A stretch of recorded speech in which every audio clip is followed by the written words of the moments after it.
గుర్తుపెట్టుకోవాల్సిన 2 ప్రాముఖ్యమైన విషయాలను యేసు ప్రభు ఇక్కడ మన దృష్టికి తీసుకొస్తున్నాడు. వాటిలో మొట్టమొదటిది పునాది అనేది మొదటి విషయం. పునాది అంటే యేసు ప్రభు దగ్గరకు వచ్చి యేసు ప్రభుని నమ్ముకొని ఆయన్ని అనుసరించేటువంటి వ్యక్తులు ఏ విధమైన పునాది మీద తమను తాము కట్టుకుంటున్నారో, లేకపోతే అనేక మందిని యేసు ప్రభు దగ్గరికి నడిపించి అనేక మందిని క్రీస్తుకి అప్పగిస్తున్నటువంటి సేవకులు కూడా తమకు అప్పగించబడినటువంటి పరిచర్యను ఏ విధమైన పునాదుల మీద కట్టుకుంటున్నారో లేదా కడుతున్నారో జాగ్రత్తగా చూసుకోవాల్సినటువంటి అవసరత ఉంది అనేది యేసు ప్రభు మాట్లాడుతున్నాడు. పునాది పటిష్టంగా ఉంటే దాని మీద కట్టబడే నిర్మాణం పటిష్టంగా ఉంటుంది. పునాది బలహీనమైందై ఉంటే పైన కట్టబడే కట్టడం కూలిపోతుంది.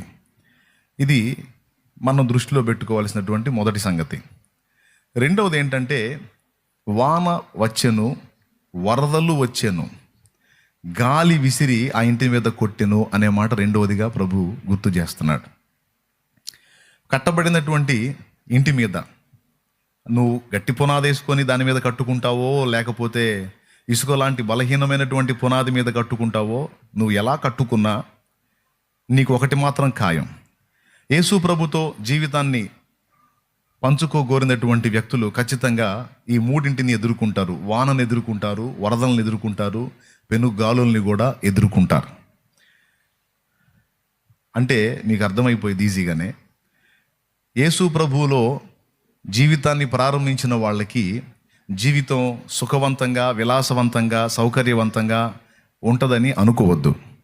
ఎందుకంటే లోకంలో నుండి మనం వేరుపరచబడ్డాం, మనం దేవుని రాజ్యానికి నిర్ణయించబడ్డాం. లోకంలో నుండి మనం వేరుపరచబడ్డాం, ప్రత్యేకించబడ్డాం, మనం దేవుని రాజ్యానికి నిర్ణయించబడ్డాం. లోకం పొందే భోగమంతా కూడా ఇక్కడే ఉంటుంది, ఇక్కడే అయిపోతుంది, ఇక్కడే దాని చరిత్ర క్లోజ్. కానీ మనం పొందబోతున్నటువంటి స్వాస్థ్యం పరలోకంలో ఉంది. అది అక్షయమైనది, శాశ్వతమైనది, నిత్యత్వపు విలువలు కలిగింది.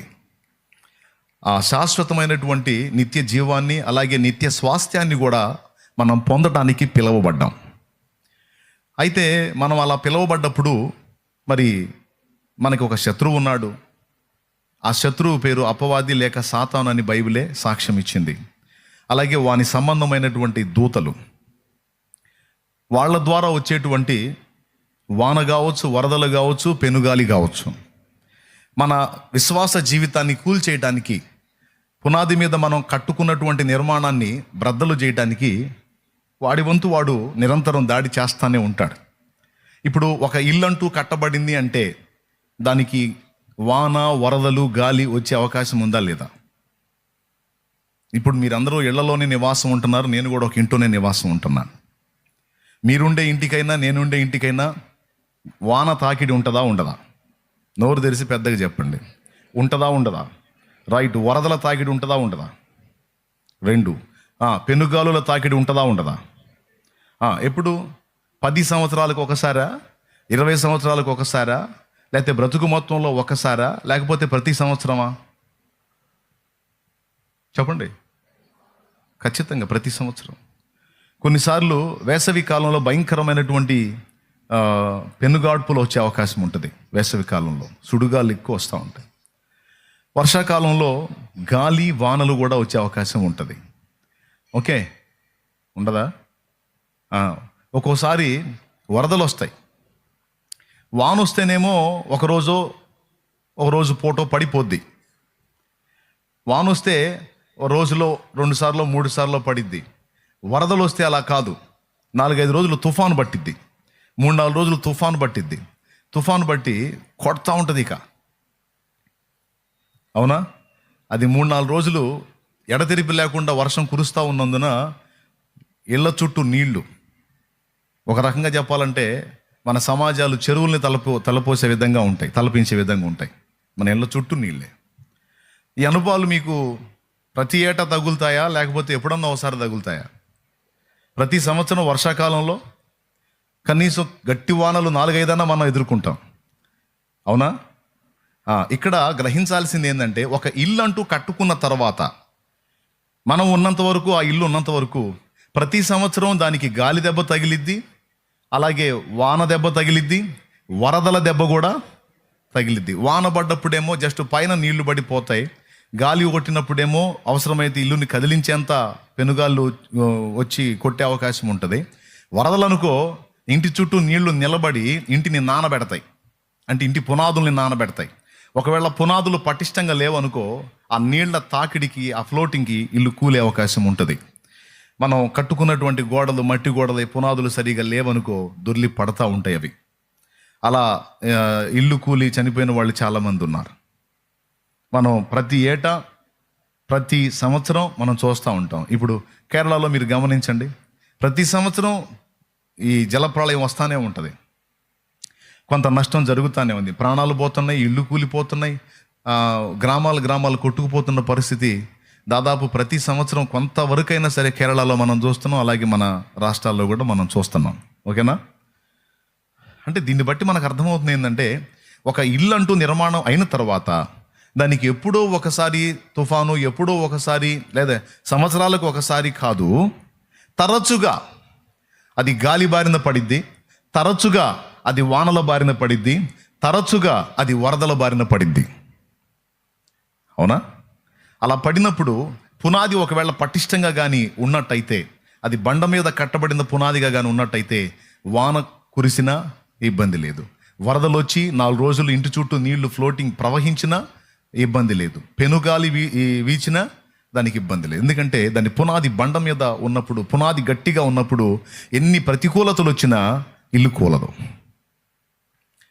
అలా కాకుండా పునాది బలహీనమై ఉందనుకో, వానొచ్చినా గాలొచ్చినా వరదొచ్చినా అది అడ్రస్ ఉండదు, కుప్ప కూలిపోద్ది. ఈ మాట నేను మీకు ఎందుకు చెబుతున్నానంటే, చాలామంది యేసు ప్రభు దగ్గరికి చాలా ఉత్సాహంగా ఉల్లాసంగా వస్తారు.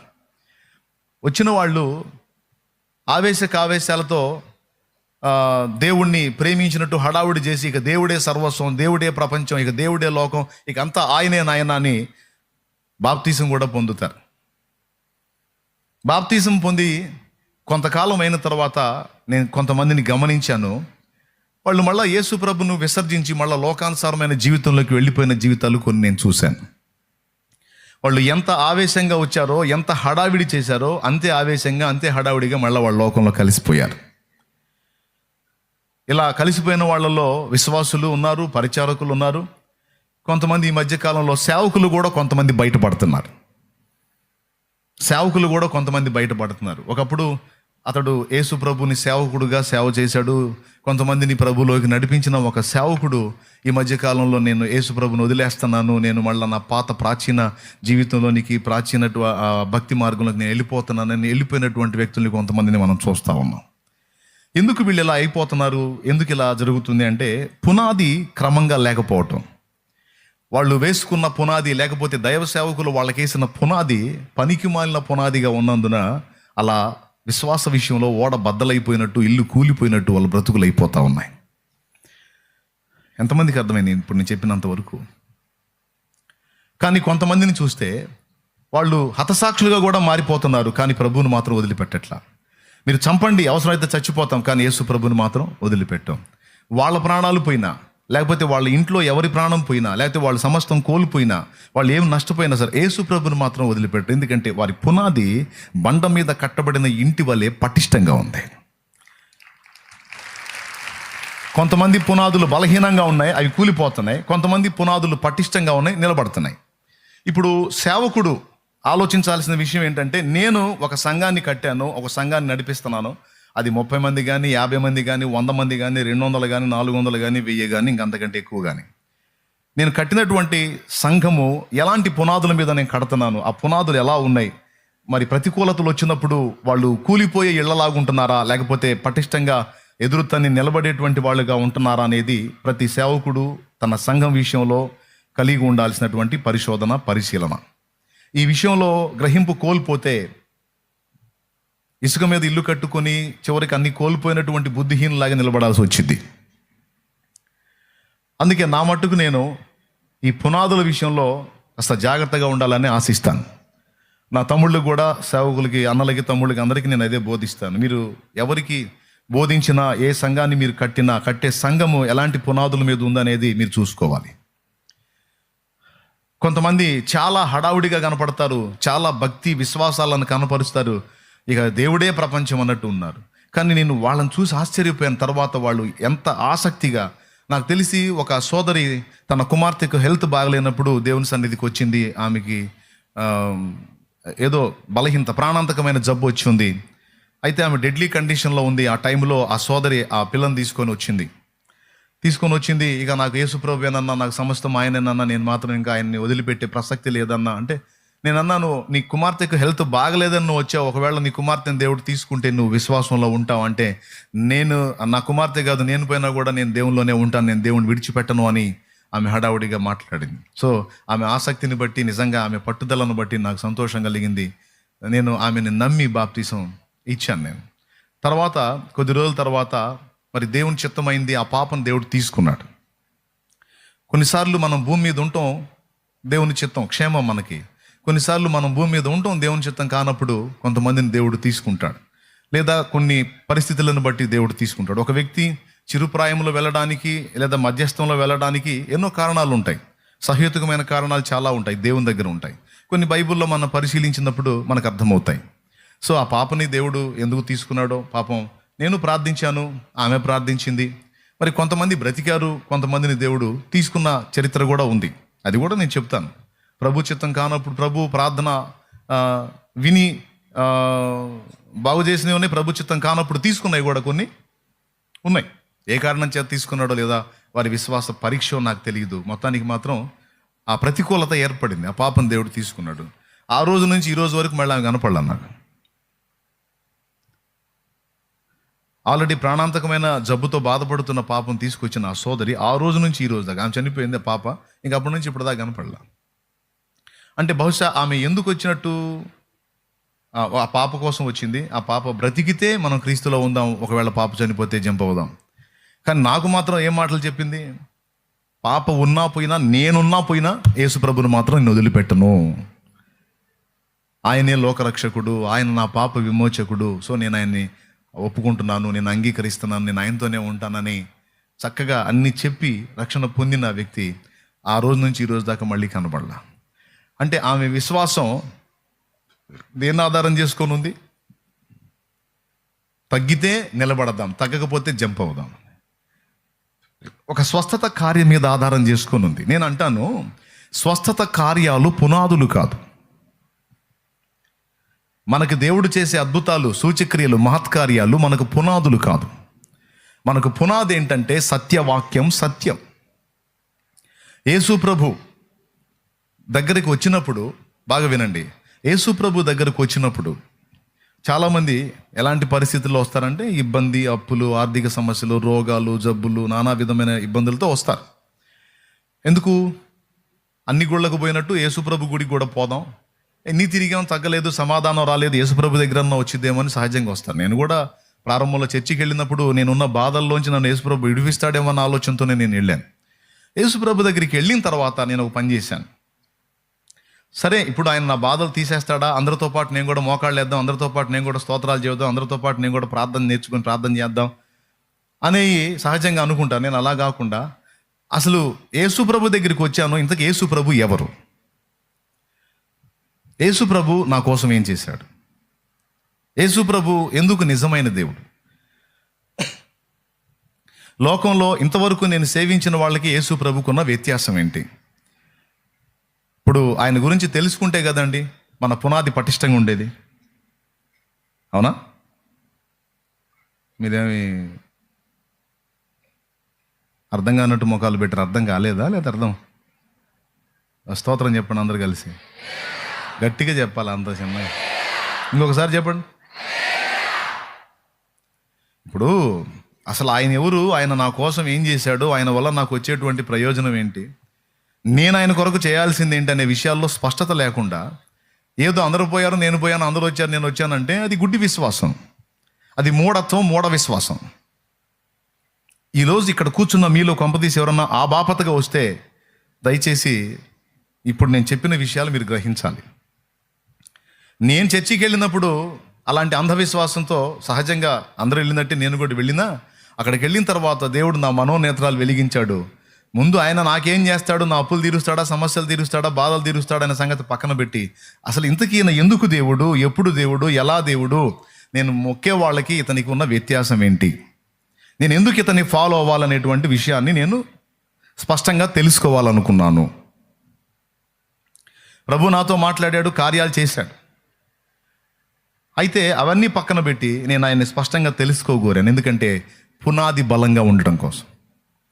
ఒకవేళ అందరిలాంటి వాడు ఇతను కూడా అయి ఉంటే, అందరితో పాటు ఇతను ఒకటి అయి ఉంటే, నెక్స్ట్ ఇంకొకరిని ఎవరిని దేవులాడుకోవాలన్న ఆలోచన కూడా ఉంటుంది కదా. స్తోత్రం. ఇప్పుడు 100 తిరిగి 101వ దానికి వచ్చాం. ఇది కూడా మిగిలిన 100 లాంటిదే, ఈ 101వది కూడా అనుకుంటే ఇంకా 102వ దాన్ని దేవులాడుకుంటాం కదా.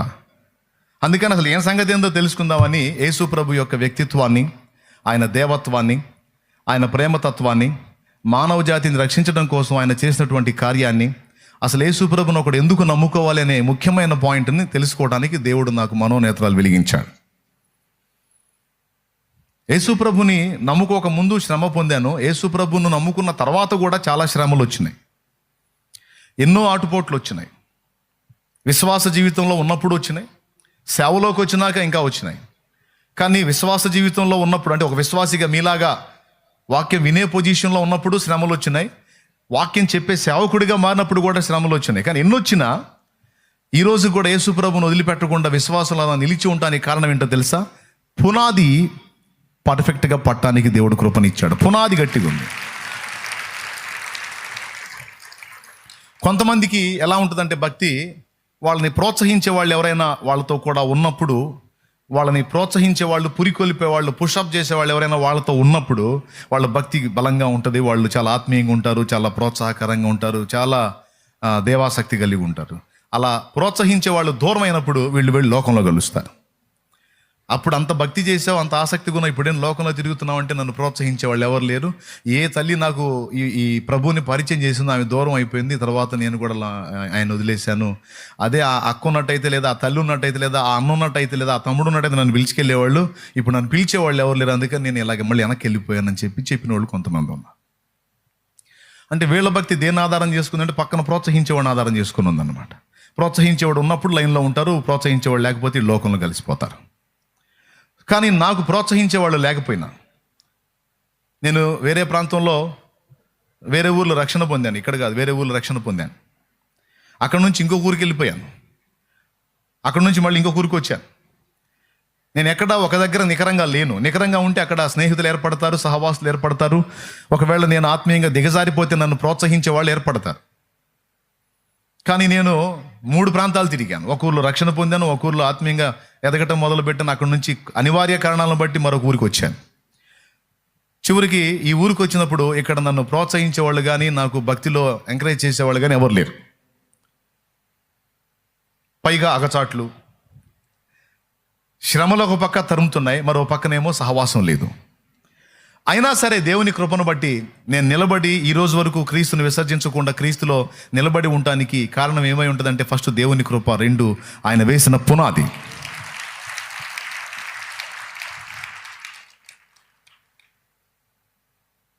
Praise the lord. యేసు ప్రభుని నమ్ముకోక ముందు నా కుటుంబంలో వ్యక్తులు చనిపోయారు. యేసు ప్రభుని నమ్ముకున్న తర్వాత కూడా నా ఫ్యామిలీలో చనిపోయారు. అయినా నా విశ్వాసం నేను కోల్పోలా. అంటే ఏదో అద్భుతం జరిగితే ఉందాం, లేకపోతే వదిలేద్దాం అనేటువంటి భక్తి లేక విశ్వాసం, అది అవకాశవాదం, అది స్థిరంగా ఉండదు. ఆ స్థితిలో ఎవరైనా మీరు బాప్తిస్మానికి వచ్చి ఉంటే దయచేసి మీరు బాప్తిసం పొందడం అనవసరం. ఆ స్థితిలో ఉన్న మీరు ఎవరైనా బాప్తిస్మానికి వచ్చి ఉంటే ఒకవేళ మీరు బాప్తిసం పొందడం అనవసరం. మీ పునాది పటిష్టంగా ఉంటేనే మీరు బాప్తిసం దాకా రండి. అంటే ఎలాంటి ప్రతికూల పరిస్థితులు వచ్చినా, అద్భుతం జరిగినా జరగకపోయినా, అప్పు తీరినా తీరకపోయినా, రోగం తగ్గినా తగ్గకపోయినా, మా ఇంట్లో వ్యక్తులు ఉన్నా ఊడినా, ఆఖరికి నేనున్నా ఊడినా, నేనైతే యేసు ప్రభుని నిజమైన దేవుడిగా గుర్తించాను. నా జన్మ కర్మ పాపములన్నీ తొలగించి నన్ను పరలోక రాజ్యానికి చేర్చే ఏకైక దైవంగా యేసు ప్రభు నేను గుర్తించాను.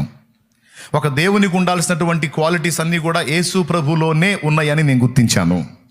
యేసులో ఉన్న ప్రేమ, పరిశుద్ధత, పరిపూర్ణత, ఒక దైవత్వపు సంపూర్ణత అనేది నేను ఇంకా ఎవరిలో గుర్తించలేదు. కాబట్టి యేసు ప్రభువే నా దేవుడు. ఆయన అద్భుతాన్ని చేశాడని లేదా చేయలేదని కాదు, చేసినా చేయకపోయినా ఆయనే నిజమైన దేవుడు అని నేను రూఢిగా నమ్ముతున్నాను. ఆయన గురించి కాస్తో కూస్తో తెలుసుకున్నాను. నేను ఎదుర్కొంటున్న భూమి మీద సమస్యలన్నీ సమస్యలు కావు. అవన్నీ నేను ఉన్నంత వరకే ఉంటాయి. కానీ వాటన్నిటిని వదిలేసుకొని కొంతకాలానికి నేను వెళ్ళిపోతా. కానీ అసలైన సమస్య నేను చచ్చాకే వచ్చింది. ఏంటంటే నరకం నుంచి నా ఆత్మను రక్షించడానికి నా కోసం ప్రాణం పెట్టిన వారు ఎవరైనా ఉన్నారని నేను వెతికితే, నా పాపములను తన మీద వేసుకొని మోసాను అని చెప్పిన వ్యక్తి ఒకే ఒకడు ఉన్నాడు, ఆయన ప్రభు అయిన యేసుక్రీస్తు. నేనా పాపం చేయకుండా లేని పాపిని.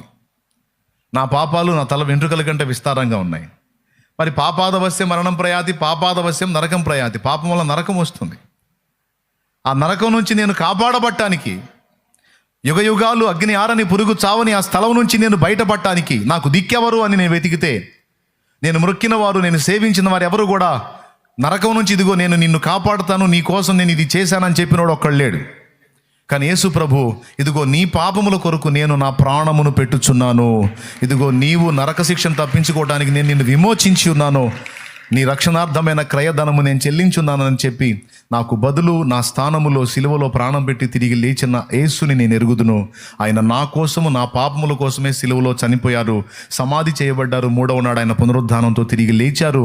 ఇదిగో రేపు మా త్వరలోనే ఆయన రాబోతున్నారు. ఇది నేను మొత్తం నమ్ముతున్నాను. సో నేను ఆయన రాకడికి సిద్ధపడటానికి నేను బాప్తిస్మానికి వచ్చాను.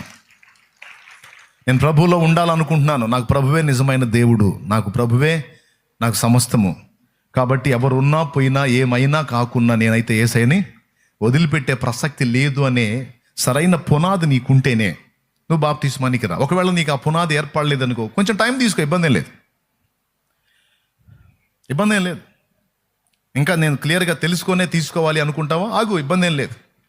లేదన్నా నాకు అర్థమైపోయింది, ఎన్నోసార్లు మీరు చెప్పారు, నేను స్పష్టంగా గ్రహించాను, నాకు దాదాపు అవగాహన ఉంది, కాబట్టి నేను ప్రభుని వదిలిపెట్టే ప్రసక్తి లేదు ఎన్ని పరిస్థితులైనా అనే స్థిరమైన పునాది నువ్వు కలిగి ఉంటే తప్పకుండా నువ్వు ఇప్పుడు బాప్తిస్మానికి సిద్ధపడు. నేను చెప్పింది ఎంతమందికి అర్థమైంది? నాకు సహవాసం ఉన్నా లేకున్నా నేనైతే ప్రభుని వదిలిపెట్టను అని పట్టు నీకుందా? ఆ పునాది నీకుందా? యేసు ప్రభుతో అలా అంటుకట్టబడ్డ అనుభవం నీకుందా? ఉంటే నువ్వు యోగ్యురాలివి, నువ్వు బాప్తిసం పొందడానికి. అనుభవం నీకుంటే. అలాంటి అనుభవం నీకు లేకపోతే నువ్వు తీసుకున్న, మళ్ళీ నిన్ను ప్రోత్సహించే వాళ్ళు దూరం అయినప్పుడు మళ్ళీ పోయి నువ్వు లోకంలో కలుస్తావు. అప్పుడు ఎట్లా ఉంటుందంటే పొంది కూడా వేస్ట్. సో అలా కాకుండా, ఒకటి శ్రమలు వచ్చినా, కష్టాలు వచ్చినా, అదే వాన వచ్చినా, వరదలు వచ్చినా, గాలి విసిరి ఎంత కొట్టినా, నా పునాది అయితే క్రీస్తు అనే బండ మీద ఉందన్నయ్య, నేను మాత్రం పడిపోయే ప్రసక్తి లేదు అంటే రా. లేదు నా పునాది కొంచెం డెలికేట్గా ఉంది, బలహీనంగా ఉందంటావా, ఆగు. నేను స్పష్టంగా చెప్తున్నా. కొంతమంది ప్రోత్సహించే వాళ్ళు ఉంటే లైన్లో ఉంటారు, లేకపోతే బలహీనపడతారు. అలా నాకు ప్రోత్సహించే వాళ్ళు లేకపోయినా నా భక్తిని నేను కొనసాగించుకోగలను. నేను దేవునితో వ్యక్తిగత అనుబంధాన్ని ఏర్పరచుకున్నాను, నా భక్తికి డోకా లేదనే దమ్ము నీకుంటే రా లైన్లోకి, లేకపోతే సర్దుకో. ఎందుకు కొంతమంది ఆవేశాలతో హడావుడికి వచ్చేసి మునిగి మళ్ళీ 4 రోజులు పట్టపగలు చేసి లోకానుసారంగా వెళ్ళటం ఎందుకు? కాబట్టి నేను అందరికీ ప్రేమతో చాలా స్పష్టంగా ఈ విషయాలు బోధిస్తున్నాను. అలాంటి తీర్మానం మీకుంటే కూర్చో తల్లి, వద్దు కానీ కూర్చో. అలాంటి తీర్మానం మీకుంటేనే మీరు సిద్ధపడండి, లేకపోతే పర్వాలేదు, కొంచెం టైం తీసుకోండి, ఇబ్బంది ఏం లేదు.